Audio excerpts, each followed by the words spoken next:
제18대 대선 공식 선거전이 내일부터 시작되면서 지역 정가도 일제히 출정식을 갖기로 했습니다. 안철수 후보 사퇴가 최대 변수로 부상했습니다.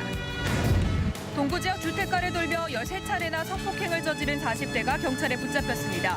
아내와 딸까지 둔 평범한 가정인 것으로 드러나 충격을 주고 있습니다. 성남동 자매 살해범 김홍일에 대한 2차 심리 공판이 오늘 열렸습니다. 다소 살이 찐 모습의 김홍일은 취재진의 질문에 입을 다물었습니다. 오늘 새벽 북부 순환도로에서 70대 여성이 승합차와 시내버스 등 차량 2대에 잇따라치어 숨지는 사고가 발생했습니다. 무단 횡단이 부른 참변이었습니다. 근로자들에게 퇴직금을 지급하지 않은 자동차 부품업체 대표가 구속됐습니다. 임금체불로 업체 대표가 구속된 건 올 들어 두 번째입니다. 울주군이 하늘공원 길목인 부산마을에 성인영화 기념관을 건립하기로 해 논란이 일고 있습니다. 타당성 용역 결과도 나오지 않은 상태에서 내년도 예산에 8억여 원을 편성한 것으로 드러났습니다.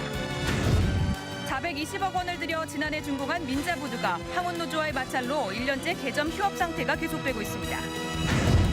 KTX 울산역에 복합 환승센터가 들어서면 30년 동안 1조 5천억 원의 생산 유발 효과가 발생할 것으로 분석됐습니다. 여러분 안녕하십니까? 11월 26일 월요일 UBC 프라임 뉴스입니다. 제18대 대선 공식 선거전이 내일부터 시작되면서 지역 정가도 일제히 출정식을 가질 예정입니다. 안철수 심상정 후보의 사퇴로 울산 지역 선거 판세도 요동치고 있습니다. 이정환 기자가 보도합니다.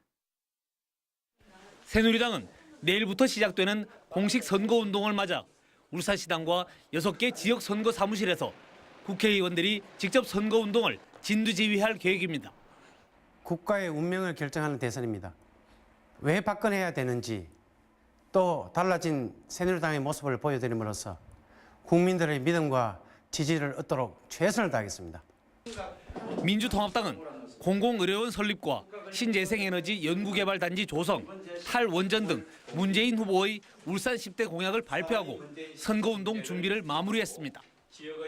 소통, 공감, 동행을 통해서 국민의 마음을 얻고 이번 대선에서 승리하는 길로 나아가는 데 최선을 다하고자 합니다.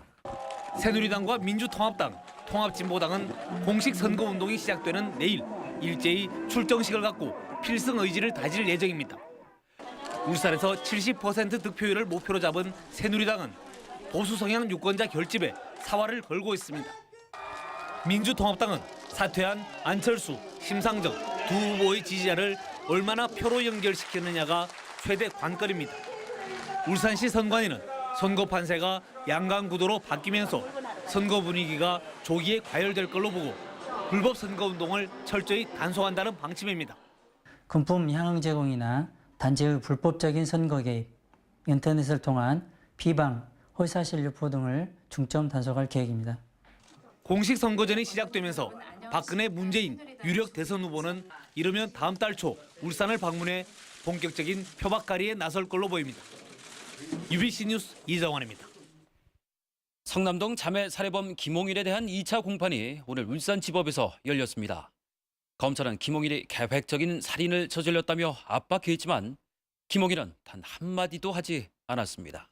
윤경재 기자입니다. 고개를 푹 숙인 채 호송차에서 내린 김홍일. 취재진의 질문에 입을 다문 채 서둘러 법정으로 들어갔습니다. 한 달 전 왼팔에 했던 깁스는 풀고 수염을 잘랐으며 상당히 살이 붙은 모습이었습니다. 김홍일이 법정에 들어서자 숨진 자매의 친척 2명이 소리를 지르다 퇴장을 당했습니다.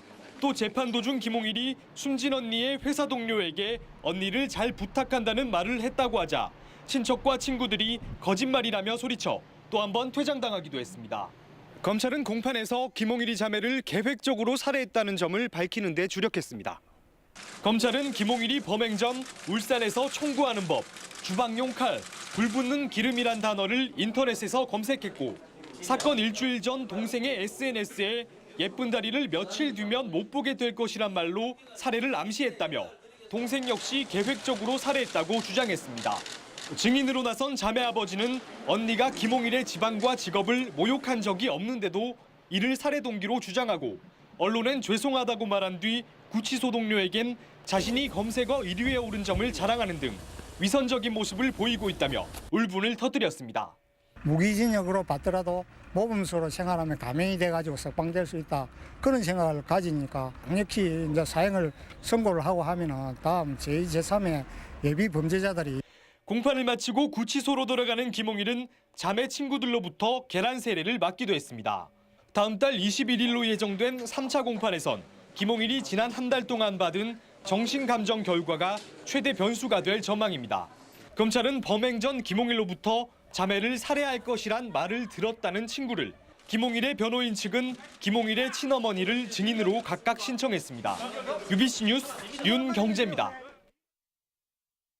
동구 일대에서 무려 13차례나 성폭행을 저지른 이른바 동구 발바리의 모습입니다. 잡고 보니 직장과 가정까지 있는 멀쩡한 이웃 주민이었는데요.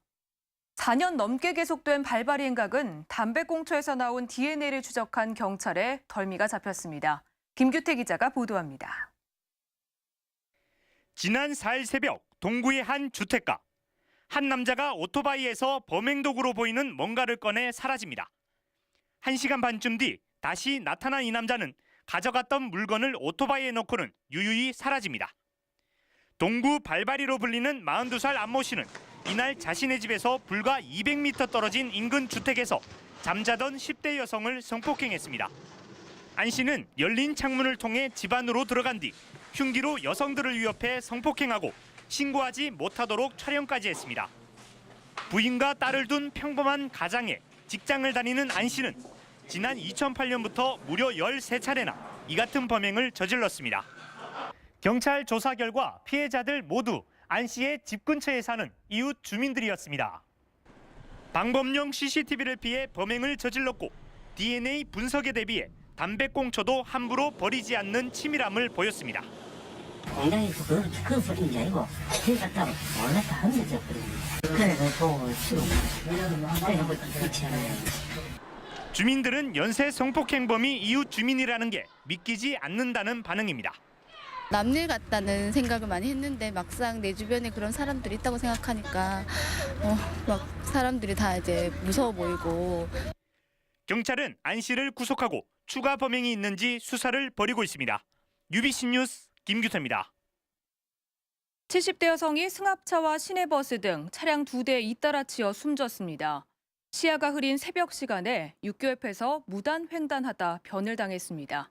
조인호 기자입니다. 중구 북부 서남도로입니다. 승합차에 받친 보행자 한 명이 도로에 쓰러져 있고 곧바로 시내버스 한 대가 달려옵니다. 1, 2차선에서 달리던 승합차와 시내버스에 차례로 치인 보행자 73살 조모 여인은 그 자리에서 숨졌습니다.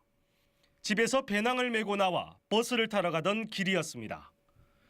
당시 사고 현장은 비와 안개에다 전조등 불빛으로 시야가 흐려진 상황.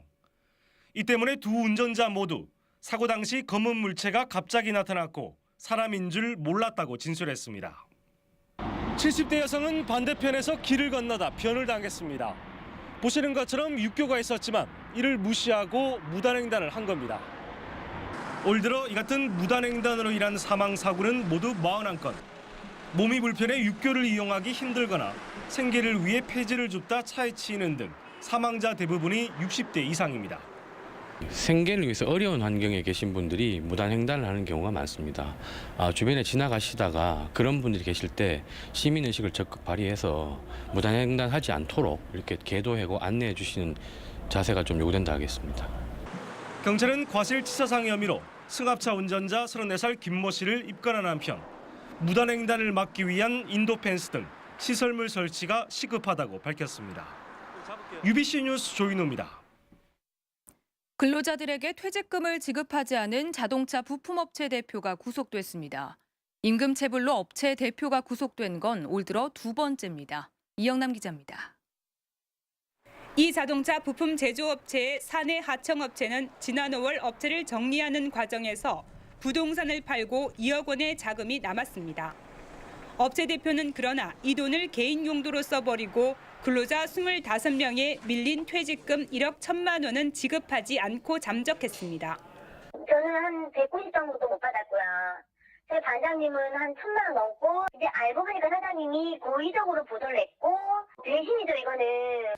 울산고용지청은 도피 중인 대표 김 씨를 춘천에서 반년 만에 체포해 구속했습니다. 앞서 지난 7월에는 울산의 모 선박 블록 제조 협력업체 대표가 구속됐습니다. 원청 회사에서 기성금 2억 8천만 원을 받고는 직원 130명에게 2달치 임금 1억 3천만 원을 지급하지 않은 혐의입니다. 근로기준법에는 사업주가 퇴직금 등을 지급하지 않을 경우 3년 이하 징역이나 2천만 원 이하 벌금에 처하도록 규정하고 있습니다. 일부 협력업체에서 이런 체불임금이 의도적으로 발생된 그러한 부분에 대해서 저희들은 구속 수사 등 올 들어 지금까지 울산에서 발생한 임금 체불은 6,800여 건에 165억 원으로 신고 건수는 지난해보다 16%나 급증했습니다. 경기 불황으로 집단적인 체불 신고가 늘어난 가운데 울산고용지청은 구속수사 등 엄정 조치를 강조하고 있습니다. UBC 뉴스 이영남입니다.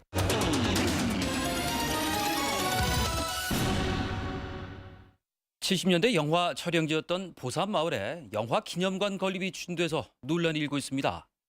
무슨 사연이 있는지 이다루 기자가 보도합니다. 7, 80년대 국내 영화 촬영지로 주목받던 울주군 삼동면 보삼마을. 시바지와 뽕, 변광세 등 7편의 영화를 촬영해 영화의 고향으로 선정됐지만 지금은 그 흔적을 찾아보기 힘듭니다. 촬영 무대였던 억새초가가 있던 자리엔 전원주택들이 들어섰고 억새초가락은 쓰러지기 직전의 한 채뿐입니다. 울주군은 이곳에 8억 7천만 원을 들여 영화 기념관 건립을 추진하고 있습니다. 영화 7편을 상영하는 데 대한 그 가치는 굉장히 높다. 문화 콘텐츠로서는 좋다. 그래서 지금 사라져가고 있으니까. 개발 소식에 주민들은 당연히 반기고 있습니다. 영화 기념관을 지으면은 하늘공원 오시는 주목객과 학생들의 연계시키면 더욱 좋을 거라 봅니다. 하지만 군의회는 즉각 반발했습니다. 촬영 당시 흔적이 모두 사라진 데다 제작한 영화가 모두 성인물이어서 청소년들에게 보여줄 게 없다는 겁니다. 현대화로 인해서 전부 요즘 보면은 신축 건물로 들어와 있기 때문에 영화 촬영할 당시의 이미지하고는 전혀 지금 상반되는 그런 이미지를 가지고 있기 때문에 울주군은 특히 현재 기본조사와 실시 설계 용역이 진행되고 있는 마당에 내년 예산에 8억 원을 편성해 일방통행식 행정이란 지적을 받고 있습니다. 따라서 영화 기념관 건립보다는 억새초가 보존과 영화 촬영지 복원에 주력해야 한다는 여론이 힘을 얻고 있습니다. UBC 뉴스 이다루입니다. KTX 울산역 복합환승센터가 들어서면 30년 동안 1조 5천억 원의 생산 유발 효과가 발생할 것으로 분석됐습니다. 울산시는 오늘 KTX 울산역 복합환승센터 개발 최종 보고회에서 지상 31층, 지하 4층 규모의 복합환승센터에 주상 복합과 쇼핑몰 등 가족형 복합시설을 설치하면 이 같은 효과가 발생할 것이라는 용역 결과가 나왔다고 밝혔습니다. 울산역을 동남권 교통의 중심지로 발전시키는 환승 역할은 물론이고 문화나 관광을 활성화시키는 그런 복합 역할을 할 수 있어야 된다. 이를 위해서는 민간 투자비 4,600억 원이 필요할 것으로 추정됐으며 울산시는 내년부터 민간 투자자 모집에 나설 예정입니다. KTX 역세권 활성화와 양산과 밀양 등 인근 도시의 접근성을 높이기 위해 덕하에서 KTX 울산역, 밀양을 연결하는 철도 건설을 정부에 건의했습니다. 울산시는 또 오는 2014년 국가 철도망 계획을 수정할 때 울산 3당진 간 철도 건설 계획이 반영될 수 있도록 대선 후보 진영에 공약으로 채택해 줄 것도 요청했습니다. 이 철도 노선은 길이 48.4km로 사업비는 1조 5천억 원에 달합니다. 울산 지역 아파트 매매가와 전세가 상승률이 여전히 전국 최고 수준인 것으로 나타났습니다. 국민은행에 따르면 현재 지역 아파트 매매가는 연초보다 8.8% 올라 전국 최고치를, 전세가는 9.5% 올라 11.1%의 대구 다음으로 높은 상승률을 보였습니다. 부동산 업계는 그러나 이달 들어 매매가와 전세가 모두 보합세로 돌아서 울산도 조정 국면에 접어들고 있는 것으로 보고 있습니다. 울산 도시공사가 조성한 유통 물류단지인 북구 진장 디플렉스가 준공 4년이 지났지만 전체 500개 사무실 가운데 360여 개만 분양돼 분양률이 72.4%에 불과한 것으로 나타났습니다. 특히 분양된 사무실의 11%는 3년 환매 조건으로 분양됐기 때문에 분양률은 더 떨어질 걸로 전망됩니다. 이에 대해 도시공사 측은 경기 침체가 계속되면서 분양이 저조하다며 보다 적극적으로 분양에 나서겠다고 밝혔습니다. 420억 원이 투입된 울산시랑 민자부두가 개장 1년이 다 되도록 제 기능을 찾지 못하고 있습니다. 부두 운영사인 태영 GLS는 지난해 11월 28일 개장 이후 항운 노조와의 노무 공급권 갈등 등으로 개점 휴업 상태라며 70억 원의 매출 손실과 26억 원의 순적자가 발생했다고 밝혔습니다. 최근 들어 울산 항만청의 중재로 태영 GLS와 울산 항운 노조가 협상 재개에 나섰지만 의견차가 커서 타결 전망은 여전히 불투명한 상태입니다. 지난 2002년 12월 시작된 나눔 로또의 1등 당첨자가 전국적으로 3천여 명에 달하는 가운데 울산에서도 지난 10년 동안 82명의 1등 당첨자가 나온 것으로 밝혀졌습니다. 나눔 로또는 남구에서 31명, 중구 21명, 울주군 11명, 동구 10명, 그리고 북구 9명이 1등에 당첨됐다며 이들의 총 당첨 금액은 1,652억 원에 달한다고 밝혔습니다. 또 최고 당첨액은 지난 2006년 5월 동구 서부동의 한 복권 판매점에서 나온 57억 6,377만 원이라고 덧붙였습니다.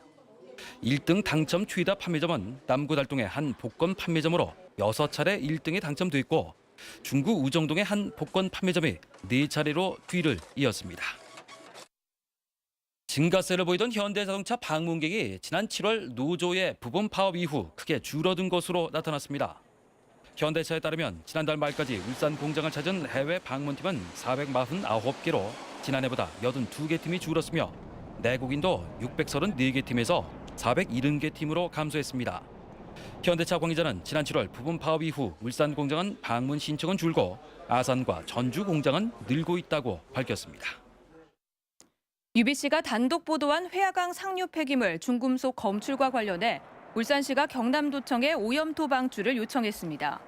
울산시는 또 수질 검사 결과 중금속이 식수원으로 유입되지는 않은 것으로 판단된다며 폐기물이 전량 제거되고 나면 회화강 바닥에 대한 중금속 오염도 검사 여부를 결정하겠다고 밝혔습니다. 한편 경남도청은 폐기물 정밀 성분 검사를 의뢰했으며 결과가 나오는 대로 폐기물 처리에 나설 방침입니다.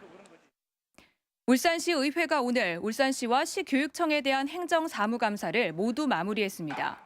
13일간 계속된 이번 감사에서는 신일반 산업단지 내 산업폐기물 문제와 퇴직공무원의 전관예우 논란, 그리고 교육위원회가 처음으로 실시한 교육청 형장감사에서 김봉만 교육감 출석을 두고 파행을 겪기도 했습니다. 울산 지역 시민단체는 시의회가 전문성을 키워 시민들이 더욱 공감할 수 있는 행정사무감사로 발전시켜야 한다고 주문했습니다. 국가권익위원회의 청렴도 조사에서 울산시 교육청은 2위를 기록한 반면 강남과 강북교육지원청은 최하위에 머물렀습니다. 지난해 16개 시도 가운데 15위를 기록한 울산시 교육청은 올해 정책 고객 평가 등에서 높은 점수를 받아 2위로 급상승했습니다. 하지만 울산 강남교육지원청은 전국 155개 지역교육청 가운데 꼴찌를, 강북교육지원청은 149위를 기록했습니다. 울산지법은 단속 정보를 알려주고 뇌물을 챙긴 혐의로 기소된 전 양산경찰서 경찰관 40살 주모 씨에게 징역 6년에 벌금 7,300만 원, 추징금 3,650만 원을 선고했습니다. 주 씨는 지난 2009년부터 2010년 사이 불법 사행성 게임장 업주에게 단속 정보 등을 알려주고 3,650만 원을 받거나 단속할 때 실제 업주는 검거하지 않고 이른바 바지 사장만 체포한 혐의로 기소됐습니다. 울산지법 제3형사부는 여자친구를 때리고 성폭행한 뒤 휴대전화로 촬영한 혐의로 33살 문모 씨에게 징역 1년 6개월에 성폭력 치료 프로그램 40시간 이수를 선고했습니다. 재판부는 그러나 신상정보 공개 요청은 받아들이지 않았습니다. 문 씨는 지난해 12월 자신의 원룸에서 말다툼 끝에 여자친구 A 씨를 때리고 성폭행한 뒤 휴대전화로 촬영한 혐의로 기소됐습니다. 울산지법은 정신병원에서 치료를 받다가 직원을 감금하고 탈출한 혐의로 기소된 38살 이모 씨에게 징역 1년에 집행유예 2년을, 또 다른 김 씨와 이모 씨에게는 징역 6개월에 집행유예 2년을 선고했습니다.